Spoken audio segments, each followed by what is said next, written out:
SMEs in the pharma industry are wrought with their share of problems: access to funds, escalating drug costs, and of course the recent patent issues. So we asked our mentor, Kiran Mazumdar-Shaw, the chairman and managing director of Biocon, to guide entrepreneurs on how they can get over these obstacles to achieve their goals. In the case of biotech and the life sciences sector, the process of engaging customers into a contract is much longer because there are regulatory issues when you sign on contracts. There are IP issues when you sign on contracts. So those have to first be addressed, and that takes a very long time. So by the time you get one big customer on board, it almost takes you a year. If you have a very good business model, I'm sure there will be private equity investors or angel investors or high net worth individuals who will invest in your business. Or you can even just find a strategic business partner. I think there are many mechanisms of finding those kind of financial investments.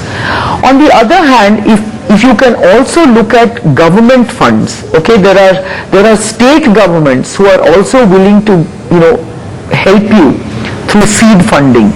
Now if you also want to then look at, say, developing some new products, say new formulations or innovative formulations, there is also a lot of funding available from the Department of Science and Technology, from the Department of Biotechnology. Well, I would say if you're playing in the space of pharmaceuticals, there is a lot of skills available. There's a big talent pool available. And when you look at SMEs, I think they can tap into that talent pool quite easily. Okay?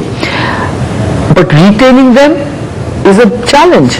And retaining anyone is a challenge, and the only way you can retain people is to give them a worthwhile responsibility and a role, and to basically compensate them in terms of that delivering on that role. When most companies look at export opportunities, the first opportunity that they look at is the US. Okay? Now the emerging markets are also very exciting opportunities because the regulatory barriers are slightly lower, opportunities are huge, and it's less challenging than, say, getting into Europe or US. Europe is now becoming a very unattractive market opportunity because it's a highly discounted market, and yet the regulatory stringency is as high as the US. India is at the cusp of a very big healthcare revolution. They are there waiting, and they should be waiting to address these wonderfully exciting opportunities. But as I keep saying, think differently, think out of the box, think at the emerging opportunities and say, where am I going to play, which is the space I'd like to be in, and then you need not stick with that space forever, but start somewhere which excites you.